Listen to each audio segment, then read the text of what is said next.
Hello, everybody. Hello. How's it going? I'm Bill, the company's expert. Thank you for joining me today on another episode of How to Get Hired. This is episode number 133. And the title of this is called Tell Me About Yourself, Best Answer. So that's what we're going to talk about. It's been a while since I talked about this question, actually. This is a gold mine. There's so much to unpack for this question. So it's going to be fun to get into it.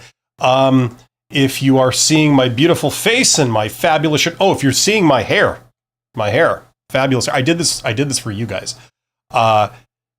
You should also see a chat box somewhere in the vicinity of my face and my fabulous hair, depending on what device you're watching this on. So get into the chat. If you are a subscriber to my channel, and you have been for any amount of time, you should be able to get in there and comment, ask me questions, this kind of thing. We are going to kick off the discussion by obviously talking about the title, Tell Me About Yourself, Best Answer. But after that, I'm going to be taking questions. And that's the whole point of this, is to answer your questions after we talk about everybody's favorite job interview question. As always, a shout out goes out to my YouTube channel members. Membership has its privileges. And my Patreons and my super thanks donors, those are obviously fun to get. And to you, thank you for being here. Thank you for being a part of this and participating. Okay, let's jump in. So you go to a job interview and they ask you, tell me about yourself. This is the most common job interview question. Okay, the number one most common job interview question of all time. Tell me about yourself. And also, coincidentally, for some reason, this is the question that a lot of people are the most confused about, like how to answer. It might have something to do with the fact that it's probably the most general question known to man. You could not ask a more general question than this, because you could literally say almost anything, as a legitimate answer to it, right? Like, tell me about yourself. Well, if you ask that to me, I could tell you about my food dislikes. I could tell you about my blood chemistry. I could tell you about my hobbies. I could tell you about my family. I could tell you about my passions, and my ambitions. I could tell you about my work history. I could tell you about all the people I know. I could tell you about the thing that I just did this morning and how my day's going. Like, literally, all of those would be technical answers to the question, tell me about yourself. But obviously, not all of those would be appropriate things to say in the context of a job interview. So it's all based on the context. It's based on what these people are looking for and reading the situation and all this kind of thing. So that's why I think this has people the most confused. The other thing is that it's usually the icebreaker question. It's usually the first thing they say once your interview starts. So there's no context. There's no previous discussion. It's like, hello, have a seat. That's kind of the only thing that comes before it. And then they launch into this. So a lot of people are confused. Like, what are we talking about? What are we doing here? Right? So I'm going to start, I think, by giving you guys what I consider to be the best answer to this question. And then we're going to unpack the answer, and then we're going to unpack what's going on with this question. Okay, so this is the answer I recommend. When you get asked, tell me about yourself, the first thing you say is a phrase, okay?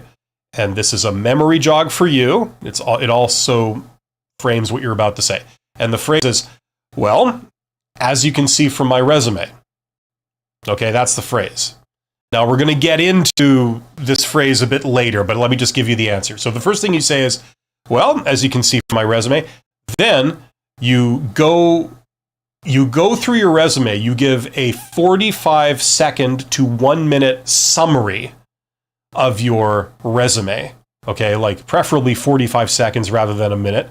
Very brief summary. You start with your education, and then you describe your experience, starting from the first thing you did and ending with the most recent thing you did.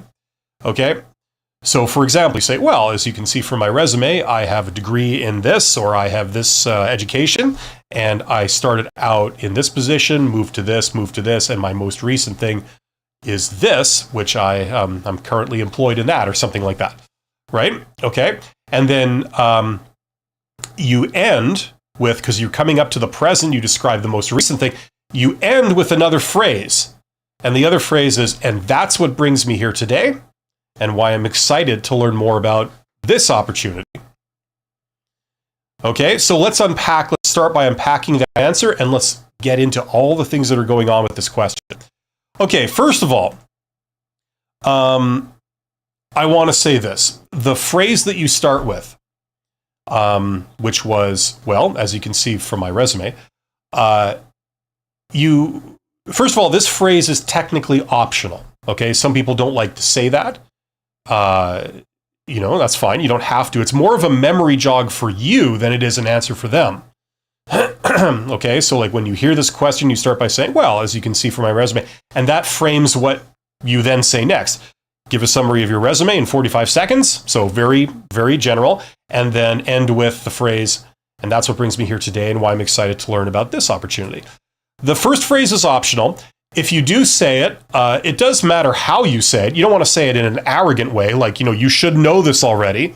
As you can see from my resume, you need to make sure that you're not communicating those vibes, right? So you would say it like, as you can see from my resume, I have a degree in this, right? So that's kind of non-threatening, the way you would say it, right? And it's appropriate and professional. Now, let's explain the last phrase. The last phrase you should say, the last phrase was, and that's what brings me here today and why I'm excited to learn more about this opportunity. The reason why you're saying that is because you're trying to turn the discussion to this job. That's what you're here to discuss. You're not interested in rehashing something on your resume that you did 20 years ago that is totally irrelevant. It has nothing to do with this job. It has nothing to do with who you are. You know what I mean? That's not what you want to spend your time talking about in an interview. Okay, so what you're trying to do is you're trying to end with, let's talk about this job. That's why I'm here. This is why you guys are here. Let's start talking about this role, what it involves, how I can contribute to it. And that's where you want to steer the discussion, right? Okay, so that's why you end with that phrase. And it makes sense because you covered your work history, very generally, in a chronological way. You started out this, you did that, and now I'm here, right? So let's talk about where this can go. Okay? Right. Now, some other elements here. Why would you give this answer? Why would you start out saying this as opposed to some of the other answers I've heard about out there, which are, when we ask this question, we want you to tell us about your personality. We want you to tell us about who you are, like as a person. Your hobbies, your tastes, your pastimes, your preferences, like this kind of thing. I've heard so many conflicting recommendations of how to answer this. Here's the deal. I've observed a lot of job interviews, and I've observed a lot of interviewers, whether they're recruiters or hiring managers. They all conduct interviews, and one thing is certain, and that is that interviewers are not all the same, and they're not all pushing to reveal the same things in an interview. They don't all have the same motives for asking different things. And this question, tell me about yourself. First of all, it's a cliche. So if someone literally said this, first of all, I don't consider them to be a tremendously good interviewer. It's like starting a conversation with, so how's the weather today? Or something like that. It's like, it's very cliched, so it's not exactly a sign of a conversational genius, when you start off by saying, nice weather we're having for this time of year, don't you think? This is the job interview equivalent of that, right? The other thing is that, you see, this question is an icebreaker, okay? That's meant to get the conversation started. And the idea is that, like, let's start the conversation. We have to have a starting point somewhere. And it makes sense to have a very sort of easy, general starting point. Okay? People can give an overview of things, and then the interviewer can branch out from there into a specific area that they're wanting to talk about. Okay. That's the strategic purpose of an icebreaker. It's meant to be a very easy thing to start with so that you can then move on to what you really want to talk about, which is much more in depth, right? Okay. So all these assertions that, you need to start with something very specific, very in depth. I generally disagree with that. I mean, based on my observations, people don't start the discussion by wanting to go really deep into a very specific thing you've done. And if they do want to do that, they will ask a very specific question about that. They won't ask a very general question and then expect an extremely specific answer, right? There are some people that claim that that's what they're trying to do. They say, well, when I ask, tell me about yourself, you better be talking to me about your ambitions. It's like, well, the obvious answer to that is, well, if that is seriously what you're trying to get at, then maybe you need to ask specifically about the candidate's ambitions if you're expecting them to talk about their ambitions, right? Not everybody is a mind reader, and that's complicated by the fact that the candidate has just met you. They don't know who you are. They don't know what you're probing for unless you indicate that, right? So you can dismiss all recommendations that say, when an interviewer asks, tell me about yourself, they're looking for something very specific. You need to talk about your personality, or you need to talk about your ambition, or you need to talk about, your principles or your ethics or your vision of how a job or a business should be run. You know what I'm saying? Like, you can dismiss all of those. Those are idiotic. Okay. If there are people out there that are seriously thinking like that, they have very specific wants for how you should answer this question. They're very bad at interviewing. You know what I mean? They're not going to be successful. Okay. So you can dismiss those. This is an icebreaker question, and it's the most general question known to men. Now, what's your purpose in a job interview? Your purpose in an interview is to communicate to them how you're qualified for the role, how you have everything that they're looking for. Okay, that's what your job is. If you sit in a job interview, whether it's a virtual interview or a real interview, and you talk about something like that has nothing to do with the job in question, like in any way, it's a waste of time. You are wasting your time. You may only have a few minutes to speak freely in a job interview, if that. You do not want to spend that time talking about something irrelevant, that's something that doesn't directly speak to what they're looking for, right? So you need to find out what they're looking for and speak about it, right? Now, the question then becomes, what are they looking for? Well, here's the deal. Some of the things that they're looking for, they've disclosed on the job posting. So they've said in a section called requirements, right? We're looking for somebody who has this education, these skills, this experience, maybe these traits, like they have a certain personality type or, whatever, or certain soft skills, right? They may have explicitly said, we're looking for these things. So if you go down to a job interview and you start mentioning that, like, oh, well, I have this education and I have this experience and I have these skills and I have this trait, and, you're speaking to the things that they're interested in because they've said, we're looking for that, right? So that's part of what they're looking for. That's the disclosed criteria that they've said they're looking for. There's also other things that they're looking for too that they don't disclose, right? And that's intentional. They don't want you to know that they're looking for this. Because if every candidate knew that they were looking for that, every candidate would say, oh, I've got that. Oh, I totally have that. Yeah. Right? They're hoping that you don't realize they're looking for that. So if you mention it, they go, that must be genuine that this person has that, right? So that's the idea. They intentionally hold things back, right? So now some of those things, we can make educated guesses and say they're probably looking for that. For example, what are some soft skills that are good and that usually everybody values, but they don't always say, I'm looking for this? things like punctuality, things like professionalism, things like diplomatic skills. If you have to deliver bad news or say you disagree with something, you do it in such a way that, you don't offend everybody, you don't insult everybody. You're very professional in the way you deliver that, so they understand what you're saying, but also they don't get their back up. It's professional, it's appropriate, right? That's obviously a good trait.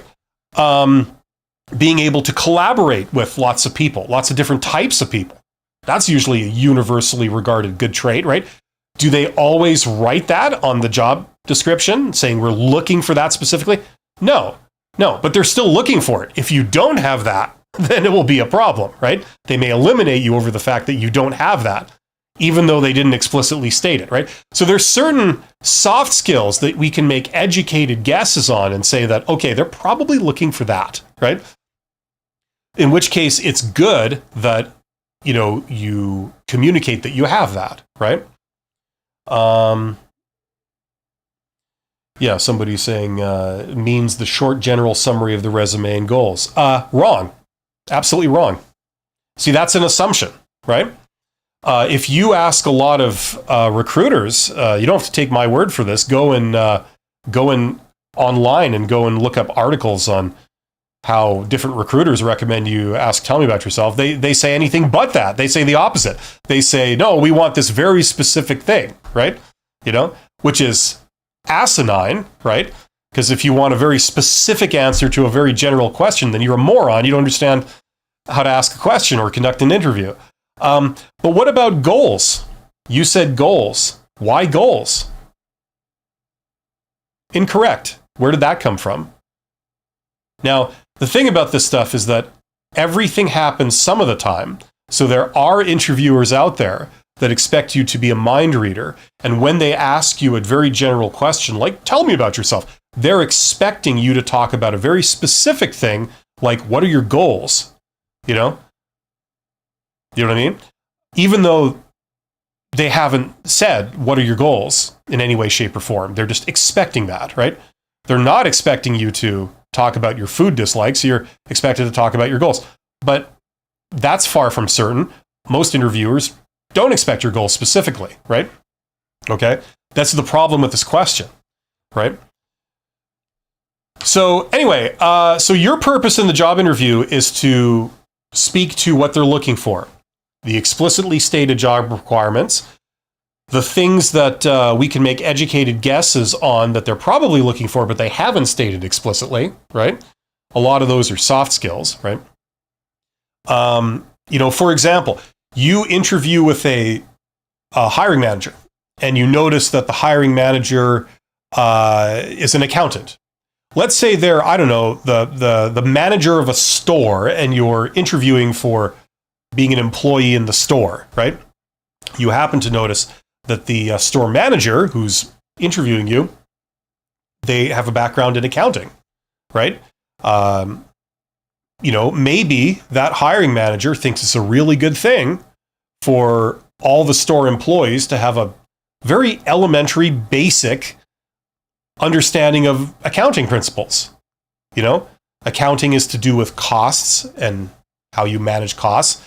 Maybe because they come from an accounting background, they think in terms of accounting. They regard everything as a cost. That's how they view the world and their business. Maybe they also are looking for a candidate that, as an added bonus, understands accounting principles. And they think, yeah, I like the cut of your jib. You have some very valuable skills there, right? So there might be a lot of other unstated skills, okay? Now, so the point is, some of these we know, and some of them we don't, right? I'll give you another example. And this is where it gets interesting. Let's say that the hiring manager, for whatever reason, they're looking for extroverts, okay? They place value on someone being an extrovert, even though the role they're hiring for, it's not an automatic thing that, like, the person in that role would have to be an extrovert if they want to be able to do that job properly. You know what I'm saying? An introvert could do it, an extrovert could do it. It really doesn't matter. But because the hiring manager happens to be an extrovert, they place more value on candidates who show extroverted traits. Okay? Tell me if you've encountered that before. Right? So let's pretend that the first thing they ask you in the interview is, tell me about yourself. And you volunteer the fact that you're an introvert, and you list a lot of strengths of being an introvert, right? And you, of course, think that this is helping you. You're proud of this. You're saying, look at what I can do. And a lot of this derives from the fact that I'm an introvert. Look at the skills I have. Look at the abilities I have. You could use those, right? Meanwhile, what you don't realize is you've just eliminated yourself. See, what the manager didn't disclose in the job description was that they were also probably looking for someone with extroverted traits because they have a belief that those traits will, be necessary for the role, right? So this is the problem with this question. When it's a very general question and you sort of start giving them new information, things they don't know, things that weren't in your job application, things about your goals or your personality or your ambitions or, your work style or your communication style or, things that you think, okay, this is relevant to the role and I consider it a strength, so I'm going to say it. Meanwhile, you've just hung yourself. You've just eliminated yourself by saying this because unbeknownst to you, they were looking for the exact opposite. And that's because they happen to be an extrovert, but you don't know them, right? So this is the problem with this question, okay? So how do we handle that? We handle that by giving the answer that I recommend. It's not original to me, but it's a very good answer. You start the question off by basically summarizing your resume and using that as a jumping off point to wherever they want to go, right? But you don't reveal new information about you that they don't know, that wasn't in your application. Because the moment you start giving them new information, you can get eliminated because of that. You don't know who you're talking to yet. How do you know that the stuff on your resume is good? Because you sent in your resume, and based on your resume, they called you in for an interview. So assuming that they did in fact read your resume, it shows that nothing on your resume gets you eliminated, right? It's safe content to use. So when you don't really know specifically what they're looking for, what they're asking about, it's great to sort of, as a default, go back to your resume and use some of that material. Okay? That's one thing that's going on here. Okay, someone says, hi, Bill, can you tell me about yourself? Yeah. Okay, so that's one thing that's going on here. You're starting with some safe material. The other reason for doing this, by the way, is that this is something that you don't hear a lot of online when recruiters tell candidates this is how you should answer a recruiter, right?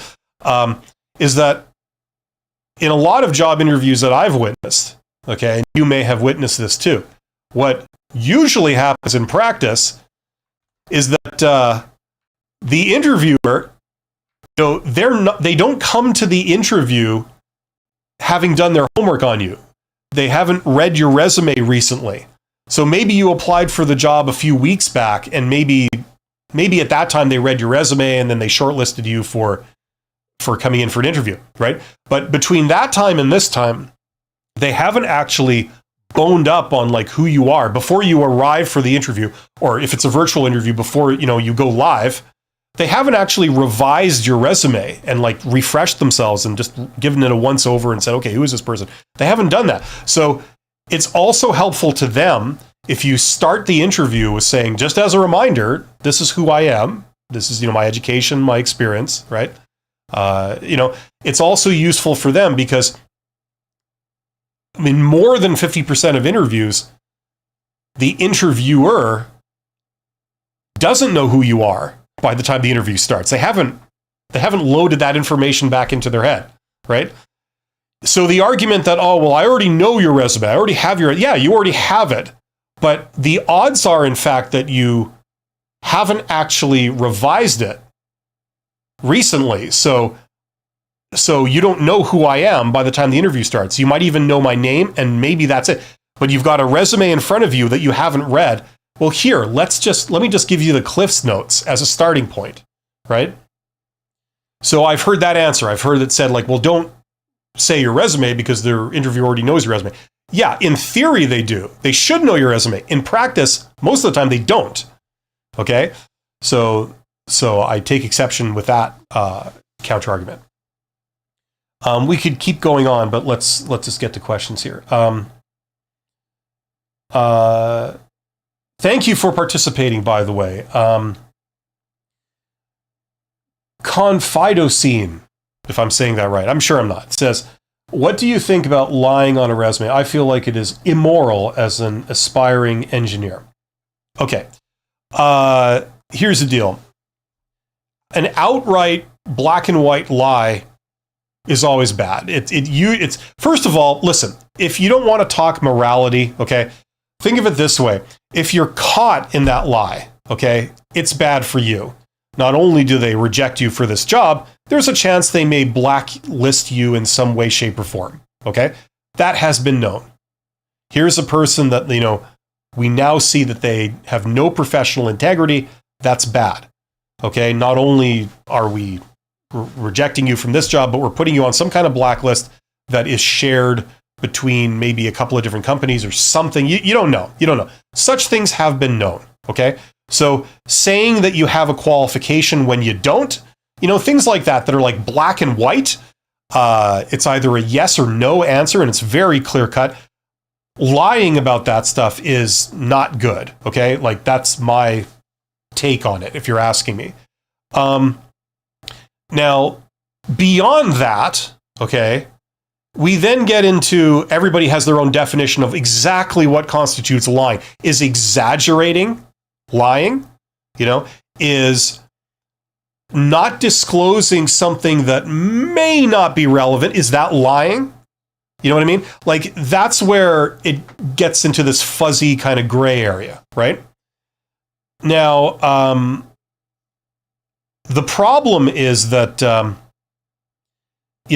you may have very high moral principles and ethical principles in the sense that you say, like, anything that isn't, like, brutally honest, upfront, absolute, honesty is a lie, and the problem is that if you take that attitude, you often lose out because other people don't share that view, and they may come into it thinking, like, for example, I'm not going to lie outright, but that doesn't mean I disclose everything.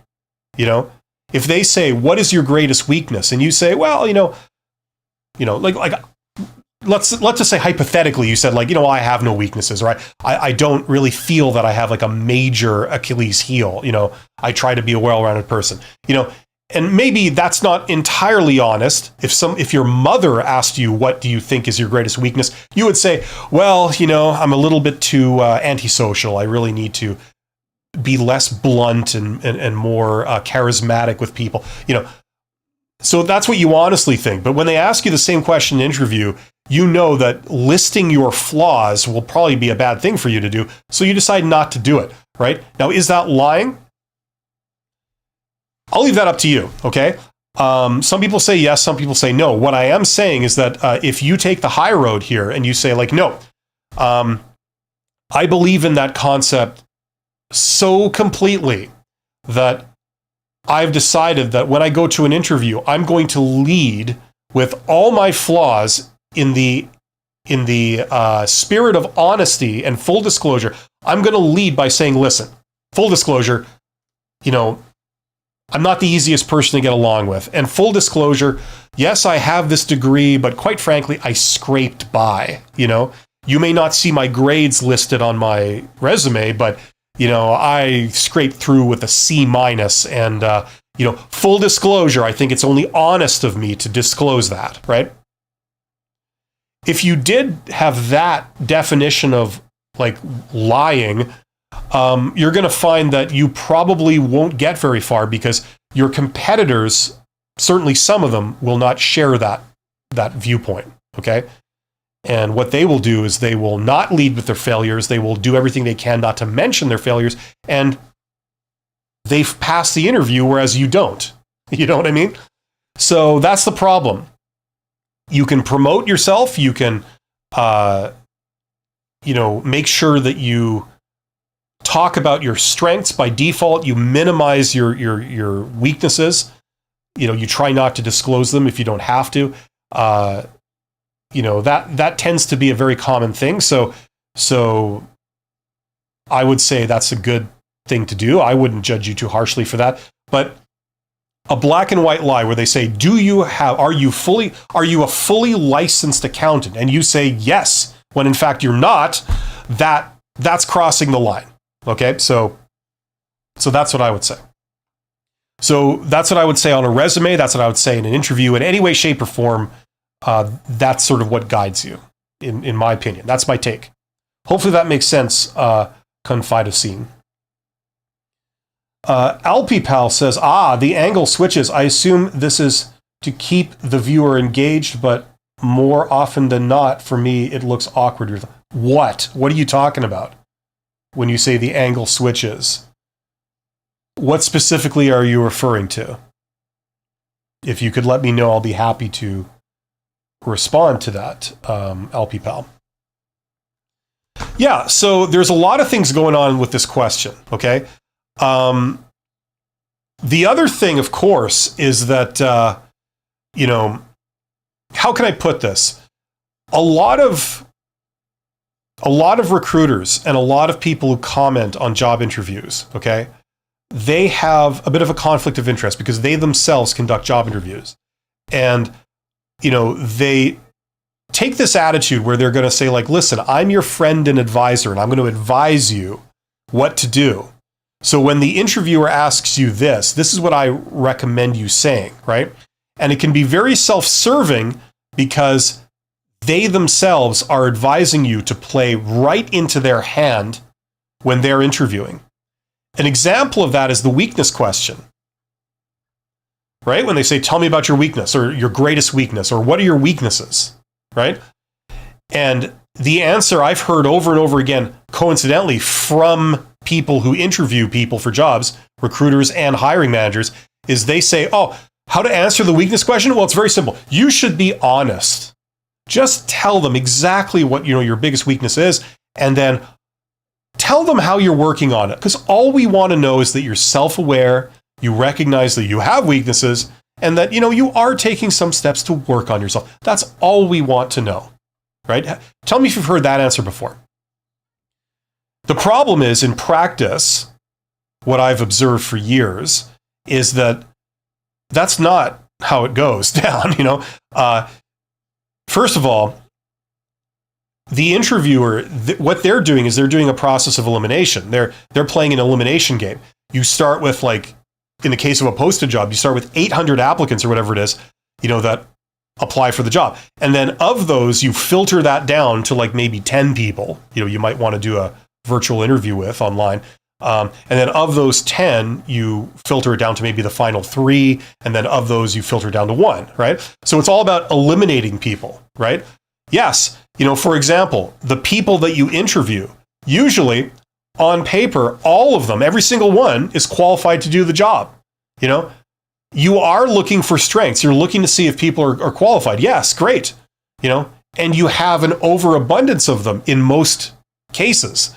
The problem is that you have to now eliminate 9 of these 10 people. You can't give the job to all 10. You have to eliminate them. So you have to find some way of paring down, and one of the laziest ways of doing this is to ask the weakness question. You say, like, what is your weakness? Like if we were to eliminate you for a reason, right, and not hire you, what would that reason be? You ask the person, they say, well, let me tell you, the first thing you need to know that I haven't mentioned so far is that, I got a terrible problem with being violent. I mean, don't get me wrong. Like, I've got a lot of accomplishments.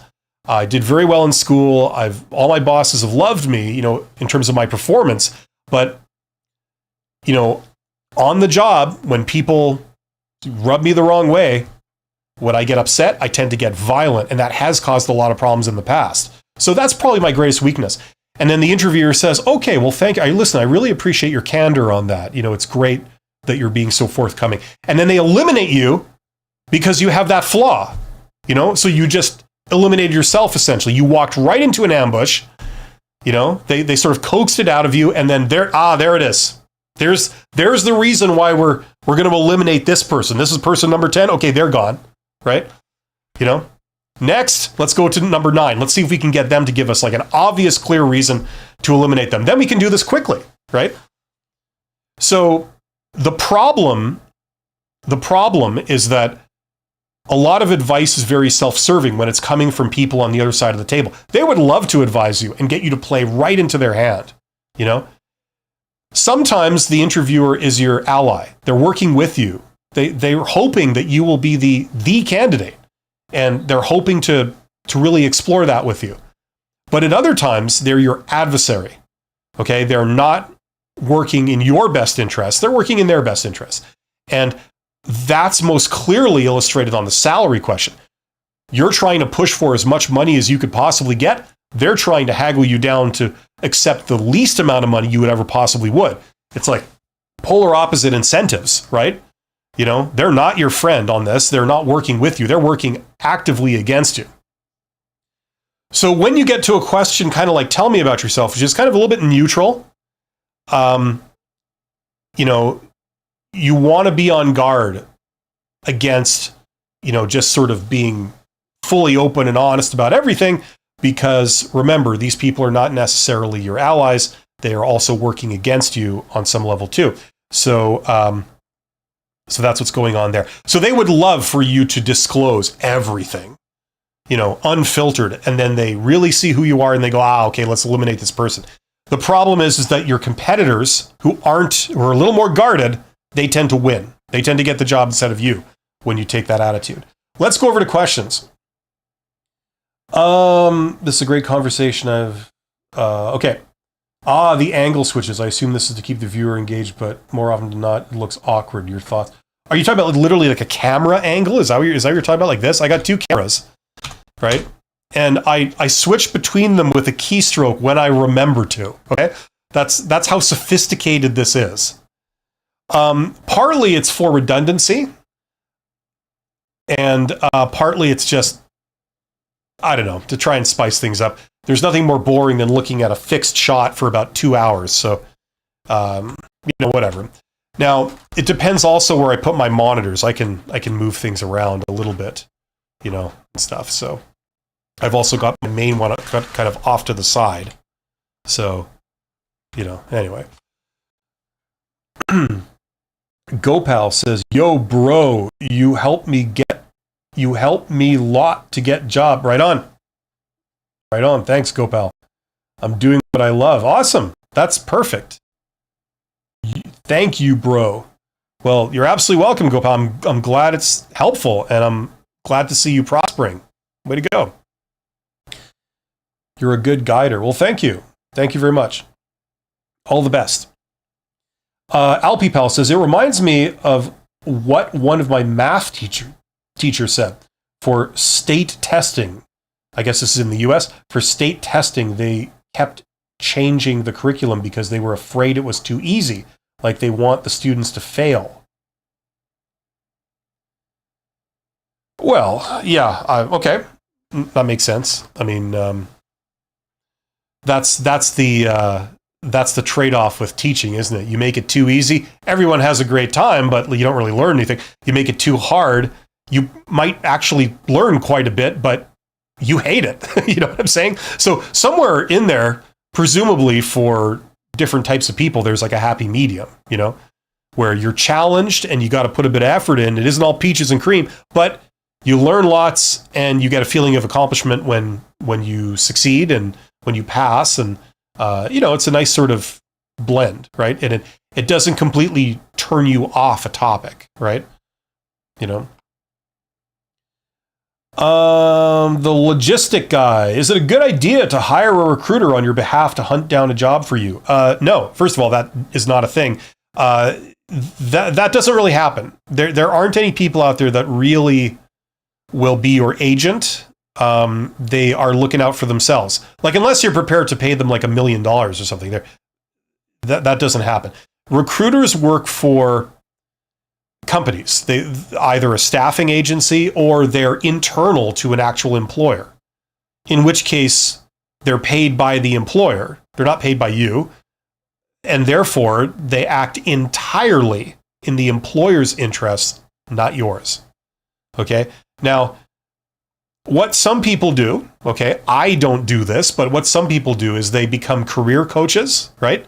A lot of, recruiters or retired recruiters, they become career coaches. And they say, listen, I've been a recruiter for many years. I know how recruiters think and what they do on their side of the table. I can help you navigate that. So if you pay me money, I will advise you, I will work with you, and help you get a job. Okay? So those are career coaches. They're not recruiters. Recruiters work for organizations. They work for employers. Okay? Now, for example, every 2 weeks on this YouTube channel, I do a live collaboration with someone from another YouTube channel. Her name is Abby, and her YouTube channel is called Life-Work Balance. Not work-life balance, but life-work balance. She's a recruiter. I don't think she's a former recruiter. She still does do work as a recruiter, but she's basically freelance. And what she also does is she is a career coach, and you can like hire her to do coaching sessions with you.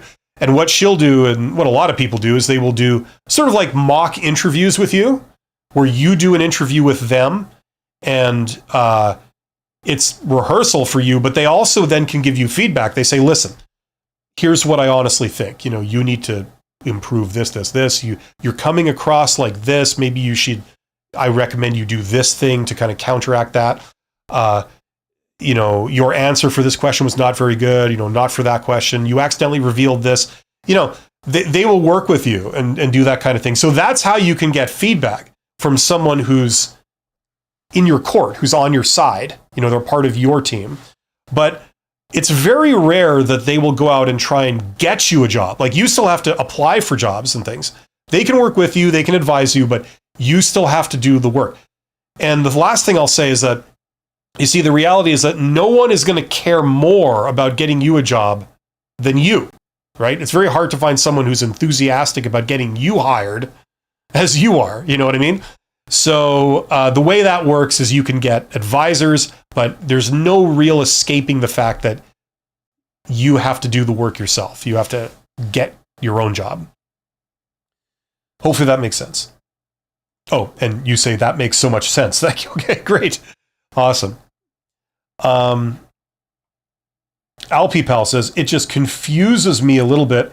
It's like crossing out wrong answers on an ABCD choices test. If you cross out every answer at every job applicant, it's like, well, what did you actually accomplish? Exactly. So what does that point to, Alfie? That usually points to the fact that you've made an incorrect assumption, right? If you think that there are only 4 choices, there's only 4 possible things you can do, and you have eliminated all 4 for various reasons, and you're left with nothing, but yet you also observe other people answering this question and not getting eliminated.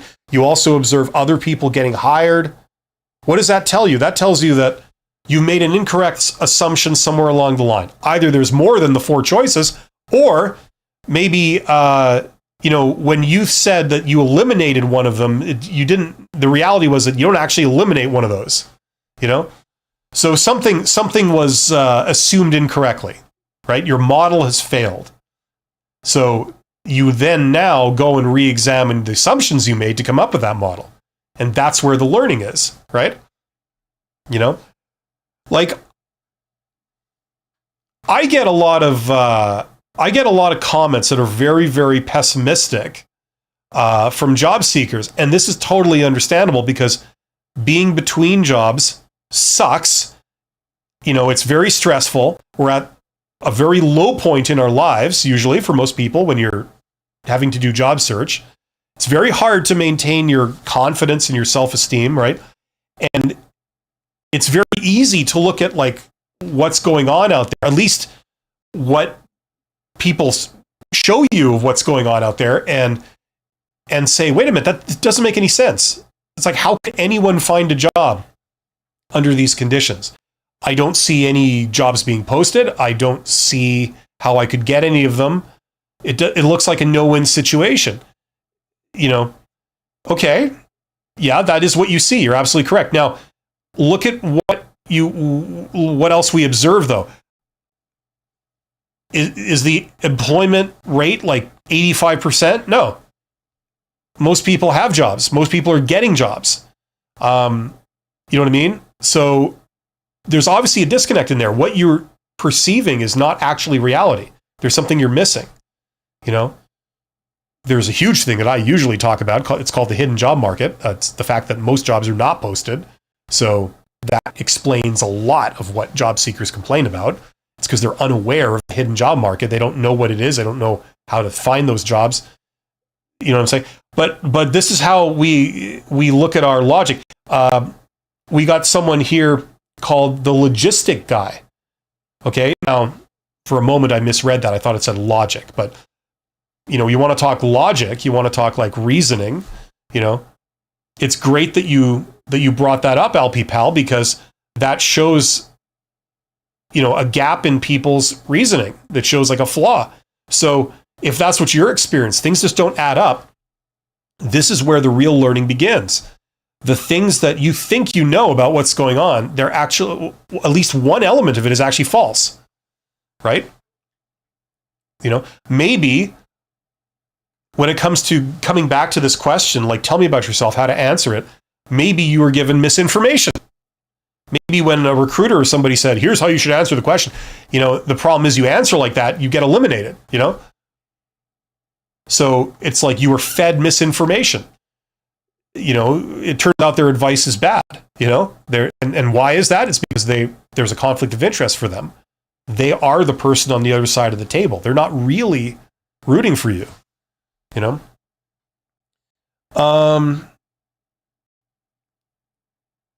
Okay, so we've got a question here that's going to totally change the topic. I'm just trying to think, is there anything more I want to say about tell me about yourself? Tell me about yourself. Let me summarize. It's the starting point for a conversation. That's why you want to start with something very general, like the answer that I recommended. Okay. Which was, if you weren't here for that, go back to the beginning of the stream. But basically, you're covering your resume in like a minute or less. It's a very general question. So anybody who advises you to give a very specific answer to it is incorrect. Okay. That's an impossible thing to do, because if someone is asking a very specific question, but instead they say a very general question, how are you to figure that out unless you're a mind reader? People aren't mind readers, right? It's unreasonable for someone to ask this question and then claim they wanted a very specific answer. That's asinine. Okay.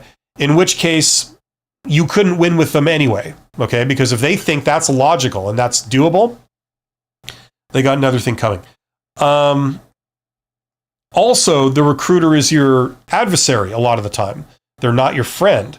They're not rooting for you. So the problem is that if you truly gave them every little thing that they're looking for, it would be bad for you. The people that would win at that game are the ones that are able to withhold negative aspects of themselves when prompted, right?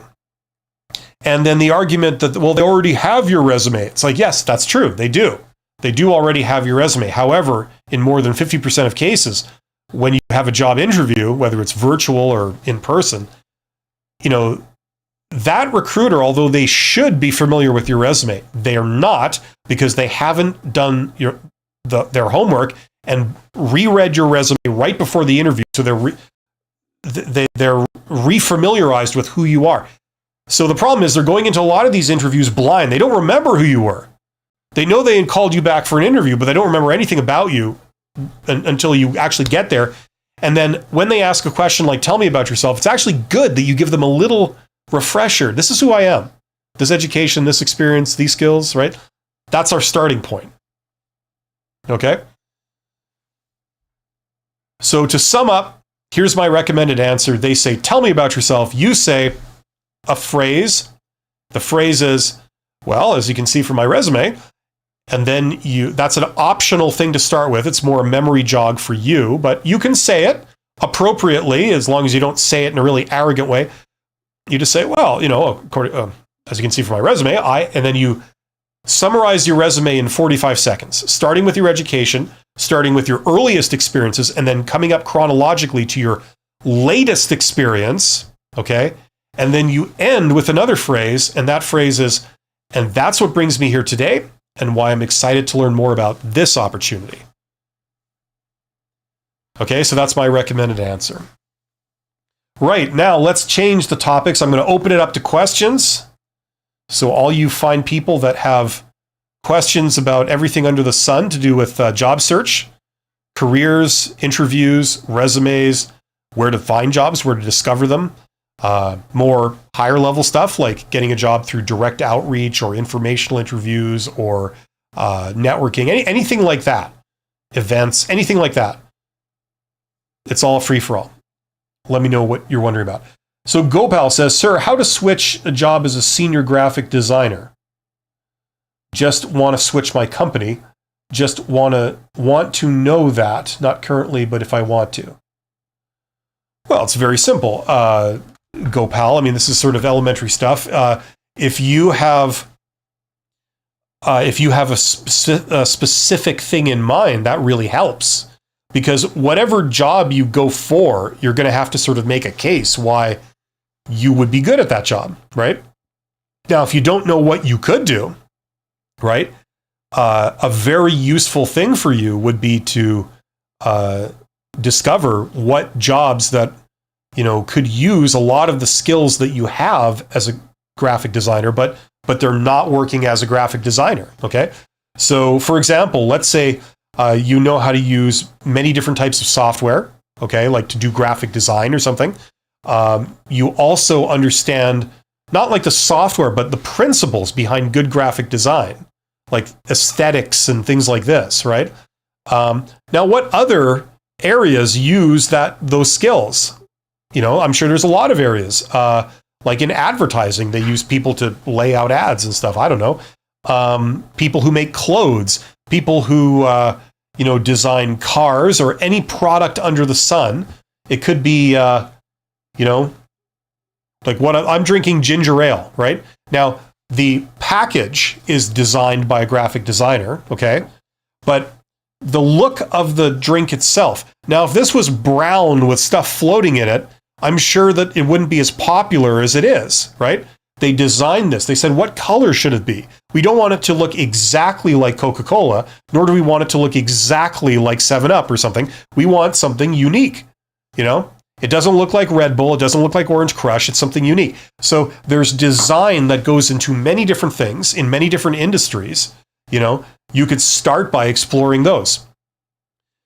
One thing to do would be that's very, very useful is to go on LinkedIn. Okay, if you're not on LinkedIn, get on LinkedIn. Okay, and you may need the premium version to do this, or you could get the month free of the premium version and then cancel. And what you do is you do a search for not graphic designer, but some of the skills that you have. Let's say you use a computer program. I don't know anything about graphic design personally, but is it Adobe? I'm sure has like their software for like how to design things. Like, is it Photoshop or something? I don't know. Let's say Photoshop. Okay. Let's say you're a really advanced Photoshop user. That's what you have to use to do graphic design. Go on LinkedIn and do a people search, okay, for, Photoshop. Confine it to your city or your region. So it's like just this area here. I want to know all the people that have, say, Photoshop or like a Photoshop course, okay? Now, look at all the people that show up in the results. Who are they? Some of them will be graphic designers, but who else shows up? Maybe someone who does other things. Maybe they work in some other area, right? And you're like, okay. So there's a person who has advanced Photoshop skills that's not a graphic designer working in this other area. Okay. that's interesting. I never thought of that other area, but if they're looking for people with advanced Photoshop skills, maybe I could do that, right? So you do that kind of stuff, right? There's a lot of searches you can do. So I'd start with things like that. LP Pal says, according to Nicole, okay, she made her own business and said she got 10 unsolicited job offers off market, not trying to promote others, but your thoughts? I have no idea who Nicole is. And if you're talking about a YouTuber who claims they did their thing that they're talking about and, you know, they got instant success, I got a bridge to sell you, because you hear that a lot and usually it's bogus. I'm not saying that Nicole, whoever that is bogus. I'm just saying that, you know, like, listen, you know, you're repeating a claim, right? I don't know who this person is. I can't comment on it. The logistic guy. When it comes to networking on LinkedIn, who should I be reaching out to if recruiters don't seem too helpful on my side? Okay, here's the deal. I did a video last week, okay? In fact, just to kind of break things up a little bit, I will show you that I answer that question in painstaking detail, okay? And if my computer would hurry that F up, I would be able to do this. Okay, I'm going to share this with you. This video right here. So if I do this one right here.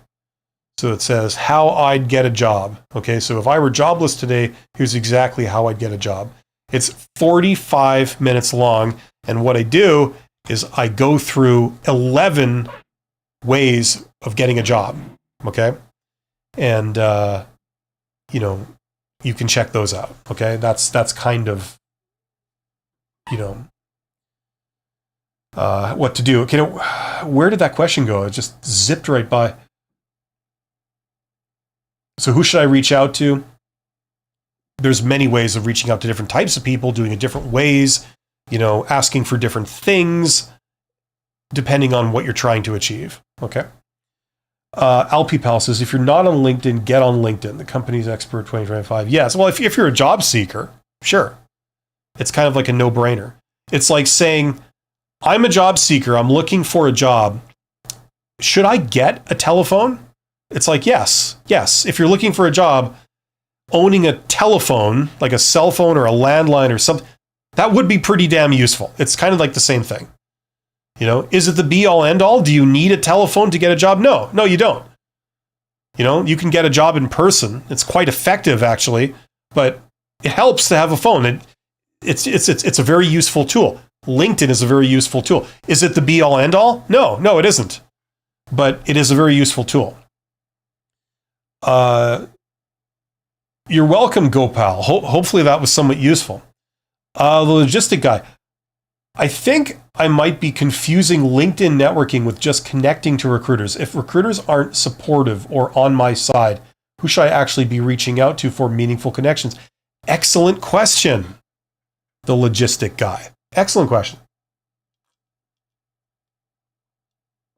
Oh, that feels so good. Okay. Let's start with the basics. Do you know what a recruiter is? Do you know what a hiring manager is? Let's start with both of those, because the answer is within this. A hiring manager is simply a manager. Okay, that's what they are. So think of managers. They usually, like, if someone has the title manager in a company, let's say in an organization, that usually means they're managing something. So they're managing either assets or projects or money or people, right? Or some combination thereof, right? That's what managers do. They're put in charge of something, right? You get a lot of introverts who are managing assets and managing money and managing, things like this, right? Projects.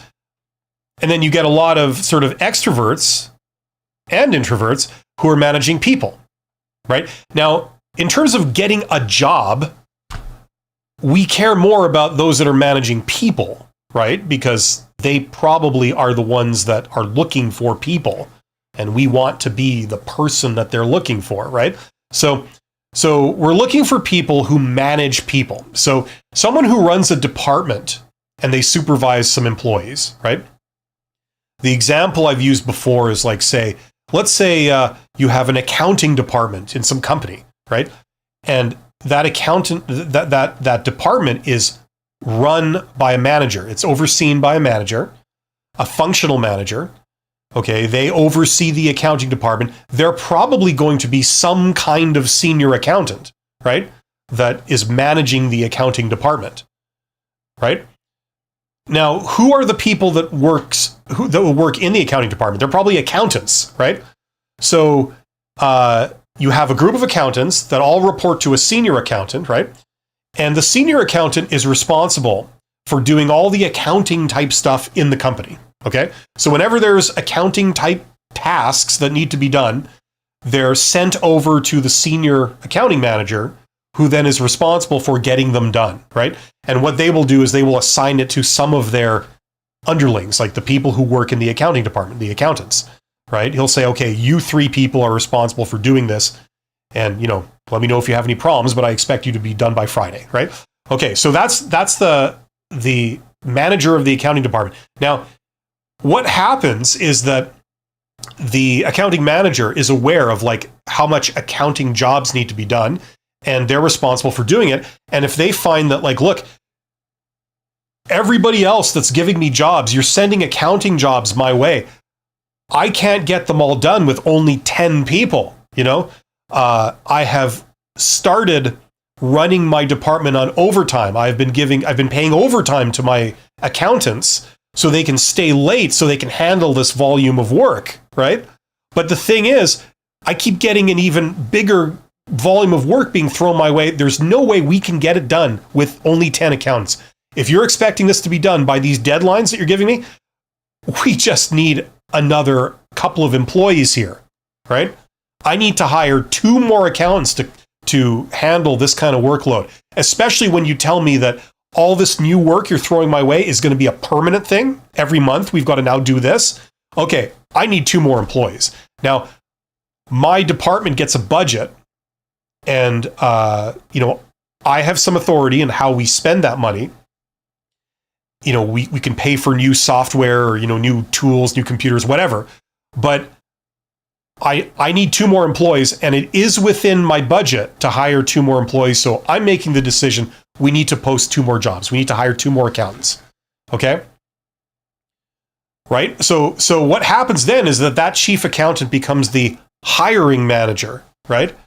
They're looking for 2 people who are fully qualified accountants that can do this work that will report to them, right? Now, this person is an accountant. They are not experts in how to find candidates and how to do job interviews and what all the labor laws are and, what compensation strategy is, how do you do that? That's not their background. Their background is accounting, right?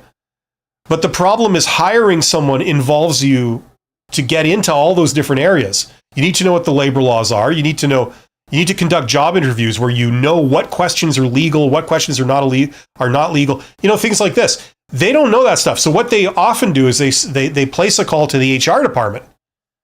And in the HR department, you'll have a sort of subgroup that deals with recruitment and selection, right? And these are where you find recruiters, HR people that specifically know how to get talent, like where the talent is, how to attract the talent. And then they know all labor laws. They know how to do job interviews. They know how to vet people. They know how to do background checks. They know how to onboard people, all that kind of stuff, like all that HR stuff, right? So the senior accountant says, okay, listen, I need to fill 2 vacancies, right? So maybe come over and give me a hand, right? Like, can you give me a hand? Can you do some work for me and assist me in this, right? And that's where you get the recruiter and the hiring manager. That's where those 2 roles are. That's where they come from, right? Now, your question was about where was it here? I want to get the exact question here. We're talking about connecting with recruiters. So your question is like, who can help me if not recruiters? Well, who's the person that's actually hiring? It's the hiring manager. They're the one that realizes that they need to hire. They're the ones that understand better than anyone like what they're looking for, right? The hiring manager knows what why we're even hiring these people. It's because we need them to do this specific work. So they would have the best idea of the type of people that would work out best in that role, right? The recruiter is kind of a grunt. They're just like sort of, I mean, pardon my lingo, but they're a servant of the hiring manager. They're told by the hiring manager, I need you to go out, I need you to find me 2 people, and those 2 people need to have this, and this. Find me some qualified candidates that have those things, and then bring them to me. You set up the interviews, you get them down here, and I want to be in the interviews. I want to have a say on which one we pick, but I want you to present me with, like, say, 5 or 6 people that all have those things, and I will select the person that I want to work with. Because whoever we hire is going to work with me every day, right? And I want to get someone that I know I'm going to get along with and it's going to work out, right? So it's the hiring manager that is really the person that you need to talk to. Imagine if right at that moment when the hiring manager said, I need to hire some accountants, before they even call the HR department and say, can you give me a hand with this? Imagine if you had sent them a message, or you had met them, or they knew about you, and you said something to the effect of like, hello, I'm a fully qualified accountant. I know about your company. I know you do this work. I'm great at doing that, and I also get along with you really well. And I'm looking for something right now, if ever you want an accountant, let me know. Imagine if they knew that right at that moment. Well, then instead of calling the HR department to saying, maybe give me a hand with filling this position, maybe they just call you and say, hey, why don't you come down? Let's talk, because we may have something, And if the hiring manager meets you and gets to know you and sees that you're fully qualified, you have a nice conversation about accounting and methods and, things like this and all the ins and outs, and they see, okay, you know your stuff, and you're available and we get along, maybe I should just hire you. Maybe what I'll do is I'll tell HR, listen, I want to hire someone.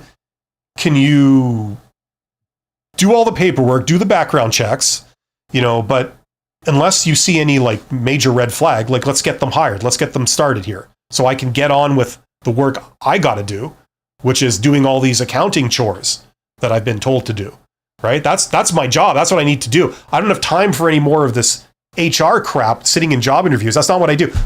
I'm responsible for like doing all this accounting work. I got to get it done, So I want this person on board and I want them hired and I want to get rolling immediately, right? So that's what's going on at the employer, right? So your question, who should I reach out to? Well, the answer is hiring managers. Who are hiring managers? They're any manager that oversees people that presumably at some point will be hiring for their department, right? They manage people. People come and go, and also certain departments expand. So when that happens, it would be good that they knew about you, right? That's who you should reach out to. Now, these people, by definition, are at least one level above you, right? They're not like your peers. They're above you, right? They're either one level above you, or 2, or 3, or 4, or 5, right? So that's who you should be able to reach out to. If you learn how to reach out to those people and do it in such a way that it's not inappropriate, it's professional, it makes perfect sense, that can open up a lot of doors. And so that's the purpose of networking. There's many ways to do this, right? For a start, you could do it over LinkedIn. You could do it in person. You could go down to events, and there's many, many ways of doing it. But that's what networking is. For them to be aware that you exist, that you have certain abilities, and that you're looking, you're available, right? And for them to know that they also like you and get along with you. That's all of that is like the whole networking thing, right? So that's, hopefully that frames maybe who you should reach out to, the types of people you would want to reach out to. Okay, that was a long answer, but hopefully that makes sense. Renegade says, hello, it's me again. That's awesome, Renegade. You can walk into a room and go, I'm back. Sound the trumpets, fire the cannons. I'm here, Talk about making an entrance, that's perfect. Gopal says, thank you, sir, so much. You're welcome, Gopal. Best of luck to you. Renegade says, thanks for your advice on Monday. I contacted the office the next day and they said that the hiring manager was on leave and would contact me when they get back. It was so anticlimactic. Okay, I'm sorry. Yeah, well, listen, okay, no problem, Renegade. I understand. And, I hope it works out. Listen, it's like somebody saying, well, I applied for one job once and I never heard back. So what does that mean? Does that mean you should not apply for jobs because it just doesn't work out? No. It means that, you should apply for jobs. It's just that, it's a numbers game. Sometimes it works out, sometimes it doesn't. I mean, I don't think that response, if I'm reading it right, that response is not that bad. They're not here right now. They'll contact you when they get back. Big deal, Or what you could do is if they're back on Monday, then you call back Monday, or something, right? You don't have to sit around waiting by the phone. Never sit around waiting by the phone. It's just, that's not a great way of doing things, in my opinion. If they're back on Monday, you'll call them on Monday. It's just that simple.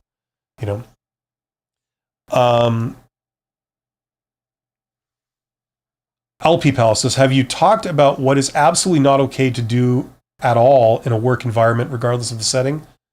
Do I need to talk about that? Asking more questions to your favorite receptionist, asking for a job randomly. Well, first of all, I don't think either of those fall under the category, it's absolutely not okay to do in a work environment. None of those. Those aren't, I wouldn't describe those two things as that. It's actually a good thing if you have a favorite receptionist. It's actually a good thing to talk to get information. This is all assuming, of course, that you have some basic communication skills. If you don't have very good communication skills and you go up to people and you're all mad and, it's very direct, no pleasantries, no kind of charisma, and just go, okay, I need a job. So can you tell me when are you guys hiring? It's if that's how you communicate, then yes, that would be bad to do a lot of that to a receptionist or anyone else, right? But assuming you have very good communication skills and you're working on them, right? It's not a bad thing to go and ask a lot of questions. If you know how to do that in a way that people want to answer them, you pick your moment, you're very charismatic, you very professional, you kind of explain, what's going on, you're very personal about it. If they're not having a good day or they're kind of stressed out in that moment, you pick up on that and don't push it at that time, you know what I mean? Asking for a job randomly. What does that randomly mean? You mean just talking to random people and asking for a job? Well, if you know who are the types of people that are likely to have a job to give you, that's a start, right? So you don't go to people that don't hire anyone because that's not their job. They're workers, and you're asking them for a job. It's what am I supposed to do? I don't hire people. You could start by going to the right people. You could start by doing all the things I said about the receptionist, right? And then knowing the kinds of things that they look for and that they value really helps, right? You know what I mean? But imagine that example that I just gave 5 minutes ago about a chief accountant and the chief accountant and all the little accountants, right? Imagine if you approached the chief accountant at that moment when they were looking to hire. They realized that, we need to hire 2 more people because we can't get all this work done with just 10 people. It's too much, And imagine if you approached them and said hey, listen, look, I'm a fully qualified accountant. I'm looking for a job. Can you hire me? Now, maybe that's a bit direct. I wouldn't necessarily do it like that. But, assuming you did it in a more professional way, they might actually take you up on that. They're like, yes, I'm looking for someone to help. Listen, I will contact you tomorrow. I will tell you, I'll touch base with HR and I'll see what they need. And we'll see if we can we can explore that. you know, like, we might have a need, so I'd like to set up an interview with you. Sure. AKA boundaries. Well, what are boundaries? Are boundaries the thing that you assume people have, or the things that they say they have? They're like, whoa, no, you know what I mean? Sometimes that's an excuse for people assuming that they can't do something, so they don't even try. The problem is sometimes the assumption is wrong, and that would have been a great way to get a job, but they just assumed that I shouldn't do that, so they didn't, The logistic guy says, thank you so much for a detailed answer. I will watch the video for more clarity and will get back if I need help. Thank you.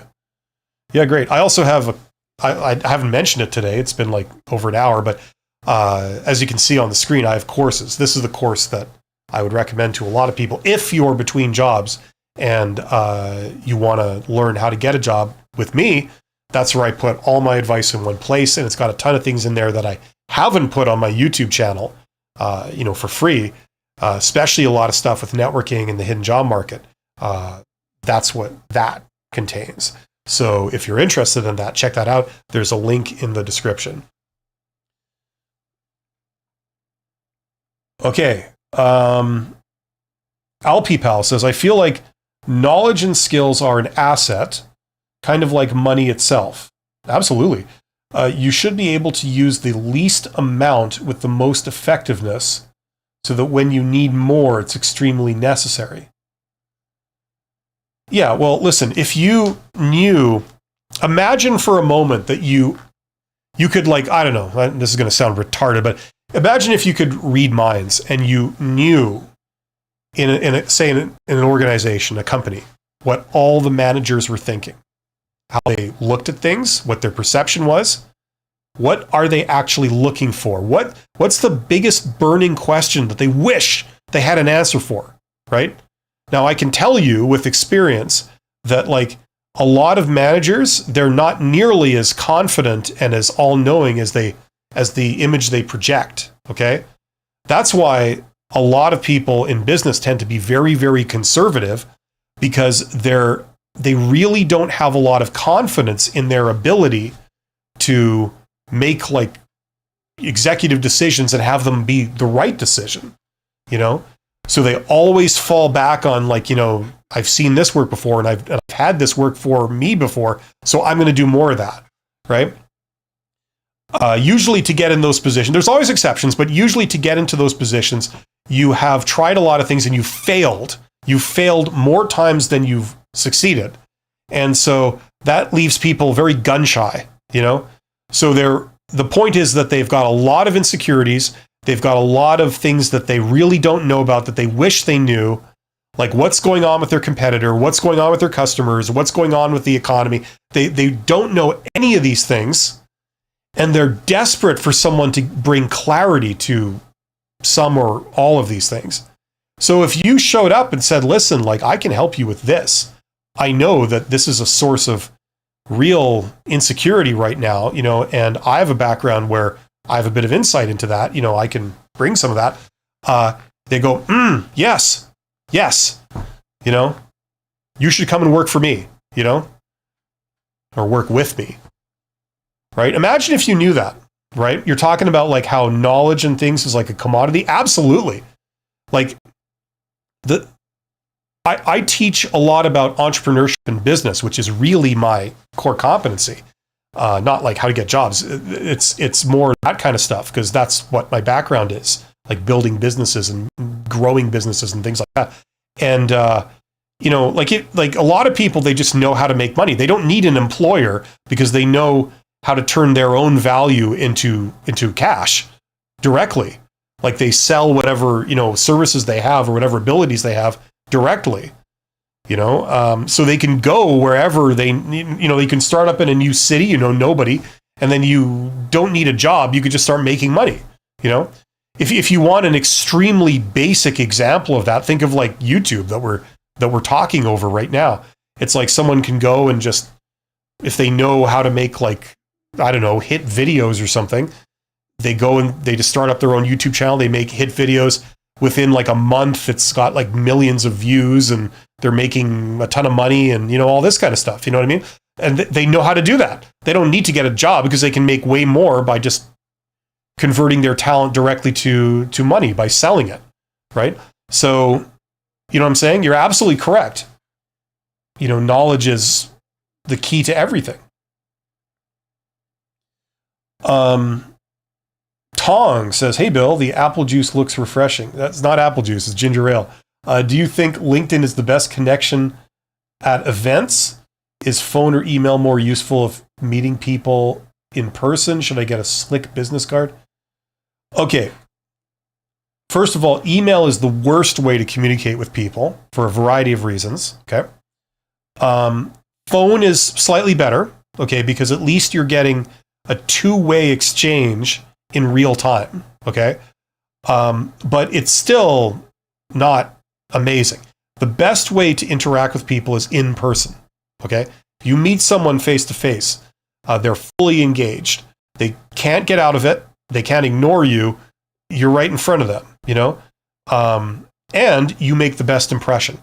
For example, I've done tons and tons of informational interviews with like CEOs of companies in my hometown, where I just like for a couple of years, or was it a couple of years or 1 year? I can't even remember. It's so long ago. But I just reached out to the CEOs of like all these companies, and I met them all one-on-one. I went to either their office or some third-party location like a Starbucks. Those are great. And sat down with them, usually for about an hour and a half. That was sort of the average length of my informational interviews that I did with these people. And, you meet all kinds. Sometimes it really doesn't work. These people are jackasses. It just doesn't work. But more often than not, it really does work. And, you sit and you have a conversation for an hour and a half. And they do most of the talking. I ask them questions. They just gush. They tell me all about their business and all about their plans and all about what they're doing, and all this kind of stuff. And I kind of ask more probing questions and things. And can you have an hour and a half phone call with someone you've never met? That's more rare. It's hard to do that over the phone. And the sun has come out, so my camera got bright. But you can do it in person, right? There's a reason for that, because in person it's a different thing than being on the phone. So it's much better to make an impression. Afterwards, you're much more real to that person than if you were a voice at the end of a phone call, or I'm going to turn my camera down, or like just some words at the end of an email, on the other side of an email, this kind of thing, right? So phone is okay, but it's not great. You should shoot for in person. That'll have the most impact. Okay. Now, do you think LinkedIn is the best connection at events? Well, I don't know in what sense you mean. Meeting people face to face and talking to them is the best connection at an event. The point of going down to an event is so that you can meet people face to face. That's the whole point. You know what I mean?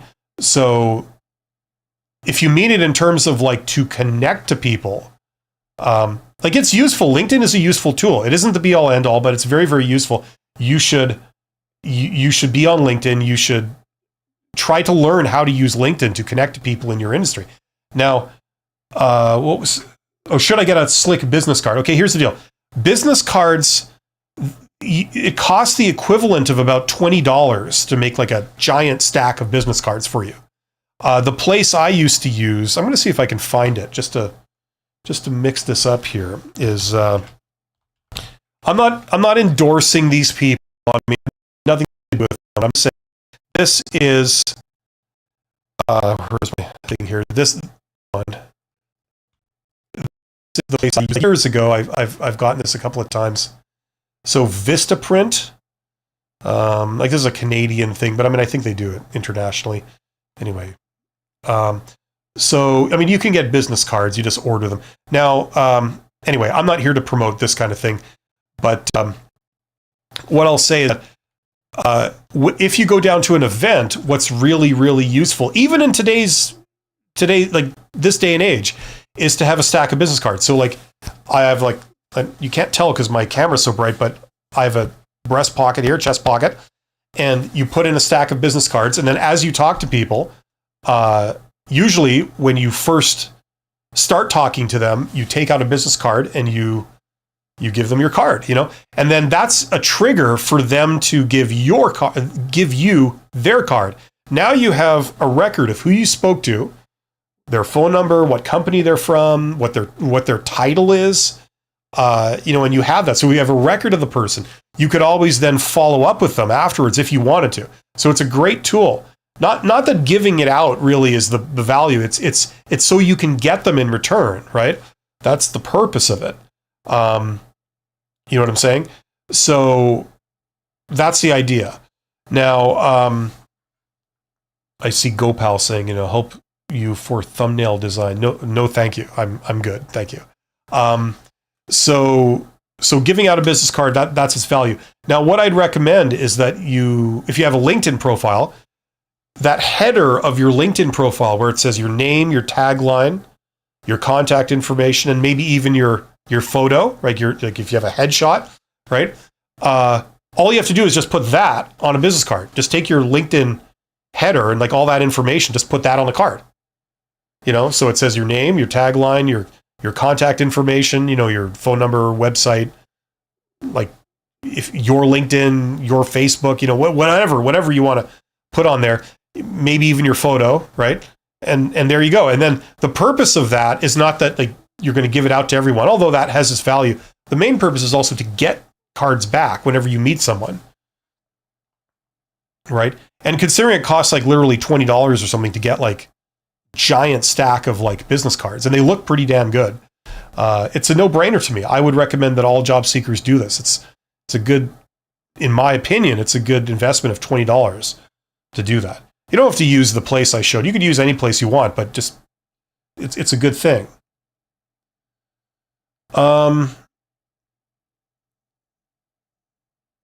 Okay, hopefully that makes sense. Alpipal says the context of that I left out is that when you show anxiety or politeness / good intentions, they really don't care and basically blacklist you when your behavior is more or less shady. First of all, why is your behavior shady? And secondly, if people blacklist you for not doing anything wrong, then you're talking to the wrong people. If you show anxiety and, it's like what I'm getting from what you're saying is that you're implying that you might not have really amazing communication skills, in which, if that's the case, you then need to practice them. Okay. That's what's going to get you hired, either through networking or in a job interview. Like, job interviews are about your soft skills. They're about who you are. And, if you're showing anxiety coming up to somebody, maybe you're going to be showing anxiety in a job interview. It's just as, if that is what the problem is, it's just as much of a liability in a job interview as it is in an impromptu networking encounter. You know what I'm saying? So then you should work on those, right? Communication skills are not rocket science, but you do need to put in a bit of practice. It's like learning a musical instrument. Are you instantly good at, say, playing the piano because you've read it in a book? No, you've got to practice it. And that's like a lot of these soft skills. You have to practice. Okay? Now, I recommend that you practice on your own. Some people, they hire coaches and things to help them practice it. Whatever, that I guess that can be helpful. Maybe for certain people that might be more appropriate. But in whatever shape or form, you should practice your communication skills. Practice like learning what to say, right? Who to talk to, and then practice doing it so that you can do it and, feel confident and, this kind of thing. Alpipal says, yes, speaking of confidence and being conservative, the insecurity is oftentimes, at least for me, is turned against me, and it ruins literally everything down in the dumps. Yes, listen, Alpipal, you are not alone, okay?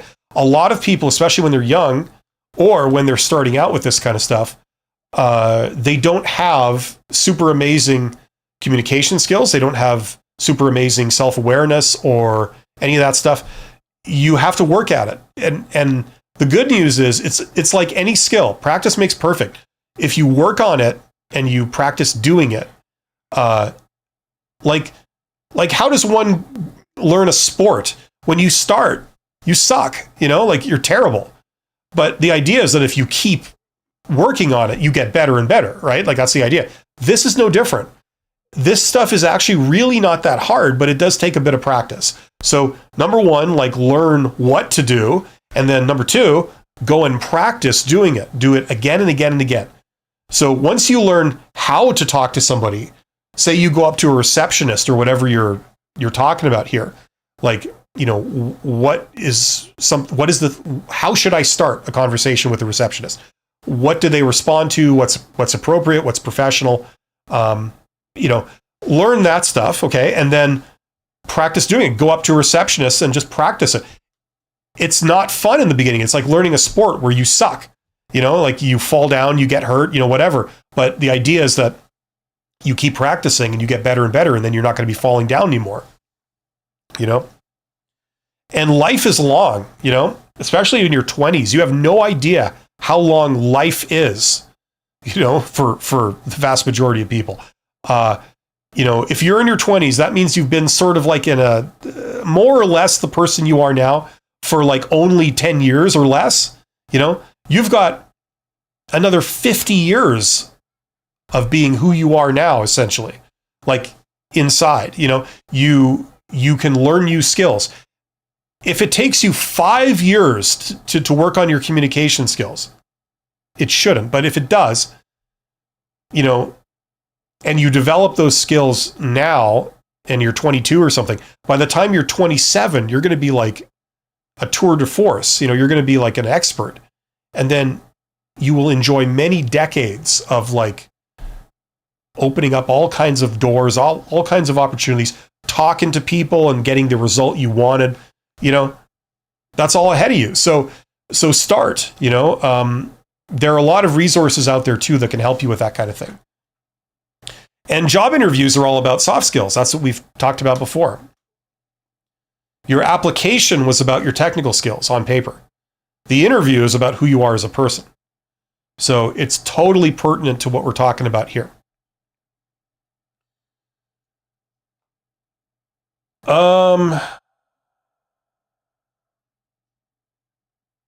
LPPAL said the context that I left out, the shady thing, this is why in some cultures smiling is seen as flirting and unacceptable in general. Well, then maybe you should just never smile. How about that? Is that acceptable? There's a counter argument to everything, LPPAL. That's the problem. Maybe you tried to talk to someone once and it turned out that they told you were bothering them and they were disturbed. So how do you handle that? Do you say, okay, I will never, ever talk to anyone again because I could be disturbing them and I don't want to do that. So the best way to make sure I don't do that is just never to talk to anyone again. Would that be the right conclusion to draw? I'll let you be the judge of that.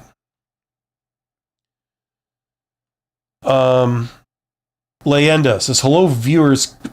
Please like the video so we can keep getting great content. Well, thank you. Thank you, Leyenda. Thank you for that. I appreciate that.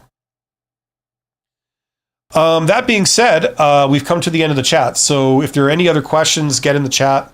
I'm going to turn down my camera again.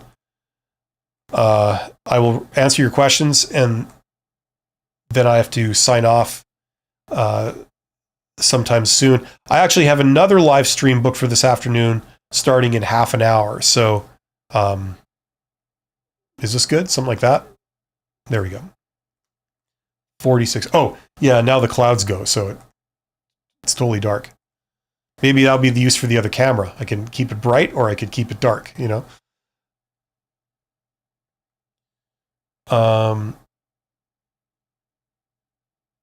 LPPAL. Now, the thing, LPPAL, about the whole, should you talk to people or not? I'm going to do this one too.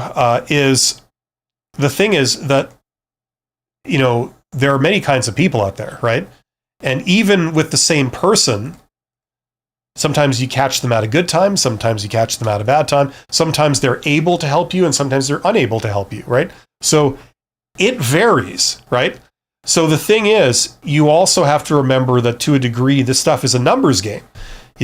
If you approach someone with a smile on your face and say, hey, how's it going? Hey, I was wondering, can you help me with this? I'm looking for this person.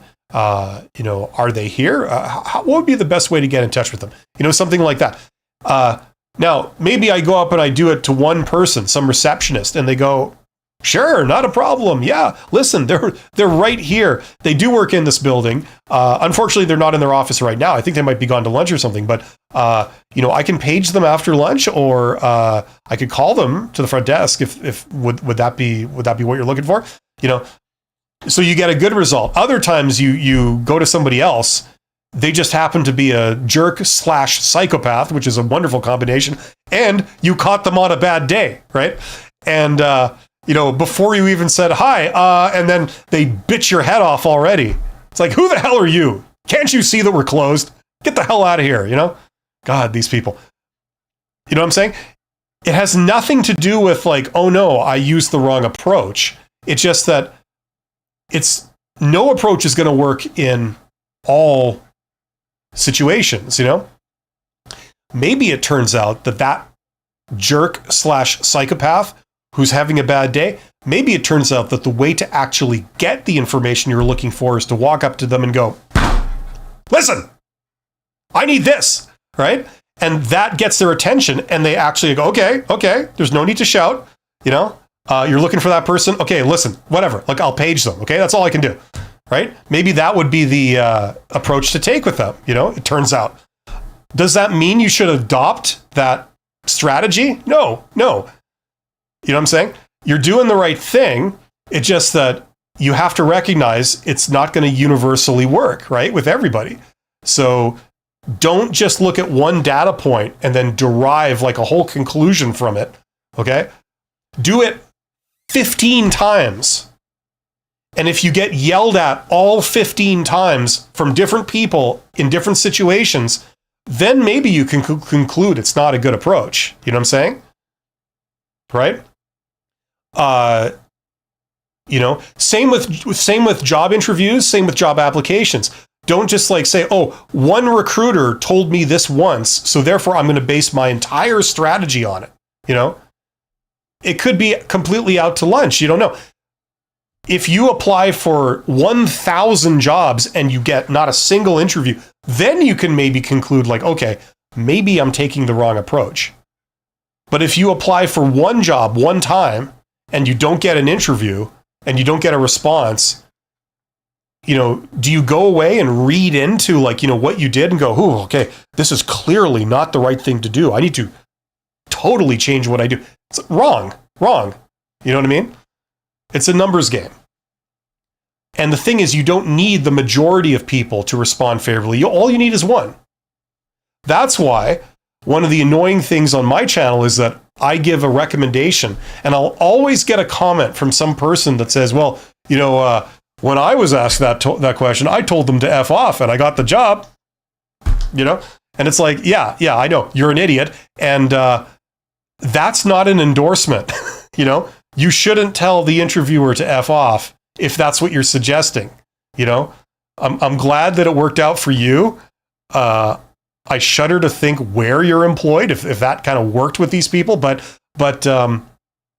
no, that's not a recommendation. That's not a good recommendation. You know what I'm saying? So everything works some of the time and everything doesn't work some of the time.